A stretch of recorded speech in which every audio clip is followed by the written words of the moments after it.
ತಮಟೆ ಹೊಡಿತಾ ಇರೋರು ಅವ್ರಿ ದಿನ ಬೆಳಗ್ಗೆ ಹೋಯ್ತಾರೆ ಬಂದ್ರೆ ತಮಟೆ ಹೊಡ್ಕೊಂಡು ನಿಂತಿರೋರು ಅವರು ಆರೋಪಗಳನ್ನ ಮಾಡ್ತಾ ಒತ್ತಡದಿಂದ ಪಾಪ ಆರೋಗ್ಯ ಸರಿಯಾಗಿ ನೋಡ್ಕೊಳ್ಳಿ, ಒತ್ತಡ ಜಾಸ್ತಿ ಇಟ್ಕೊಳ್ಳೋದು ಬೇಡ, ಅವ್ರ ಆರೋಗ್ಯ ಚೆನ್ನಾಗಿ ನೋಡ್ಕೊಳ್ಳಿ, ಅವ್ರ ಸೇವೆ ರಾಜ್ಯಕ್ಕೆ ದೇಶಕ್ಕೆ ಬೇಕಾಗಿದೆ.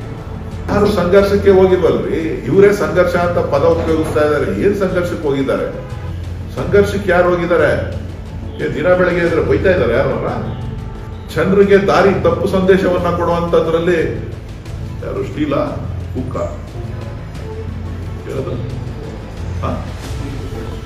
ಎರಡು ಅವ್ರು ಬ್ಯುಸಿ ಆಗಿದ್ದಾರೆ. ನಮ್ಮ ಹಕ್ಕನ್ನ ಪ್ರತಿಪಾದನೆ ಮಾಡಿದ್ರೆ ಪ್ರಾದೇಶಿಕ ಪಕ್ಷಗಳಿದ್ರೆ ಮಾತ್ರ ಕರ್ನಾಟಕ ಉದ್ಧಾರ ಆಗುತ್ತೆ ಅನ್ನೋರು ಪ್ಲೇಟ್ನೇ ಚೇಂಜ್ ಮಾಡ್ಬಿಟ್ಟಿದ್ದಾರಲ್ರಿ. ಒತ್ತಡ ಕಡಿಮೆ ಮಾಡ್ಕೊಳ್ಳಿ. ಭವಿಷ್ಯ ಕುಮಾರಸ್ವಾಮಿ ಅವ್ರಿಗೆ ಏನಾಗಿದೆ ಅಂತ ಅಂದ್ರೆ ಡಿ.ಕೆ. ಶಿವಕುಮಾರ್ ಸರ್ವನಾಶ ಆಗ್ಲಿ ಅನ್ನೋ ಒತ್ತಡದಲ್ಲಿದ್ದಾರೆ. ಆ ಒತ್ತಡದಿಂದ ಆಚೆ ಬರಲಿ ಅಂತೇಳಿ ನಾನು ಆಶಿಸ್ತೀನಿ.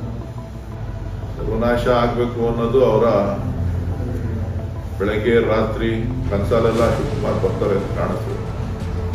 ಸರ್ ಅವ್ರು ಹೇಳಿ ನಾವು ಮತ್ತೆ ರಾಜ್ಯದ ಮುಖ್ಯಮಂತ್ರಿ ಆಗ್ತೀನಿ ಅಂತ ಮಾತನಾಡಿದ್ದಾರೆ. ದೇವ್ರು ಒಳ್ಳೇದು ಬೇಡ, ದೇವ್ರು ಒಳ್ಳೇದು ಬೇಡ. ಆರೋಗ್ಯ ಚೆನ್ನಾಗಿ ನೋಡ್ಕೊಳ್ಳಿ. ಅವರು ನಮ್ಗೆ ಎಷ್ಟು ಕೆಟ್ಟದ್ದು ಬಯಸಿದ್ರು ನಾವು ಅವ್ರಿಗೆ ಕೆಟ್ಟದ್ದನ್ನ ಬಯಸೋದಿಲ್ಲ. ಆ ವಂಶ ನಮ್ದಲ್ಲ. ನಾವು ಯಾರಿಗೂ ಕೆಟ್ಟದ್ದನ್ನ ಬಯಸುವಂತ ವಂಶ ನಮ್ದಲ್ಲ. ಯಾರಿಗೂ ಕೆಟ್ಟದ್ದನ್ನ ಮಾಡಿಲ್ಲ, ಮಾಡೋದು ಇಲ್ಲ.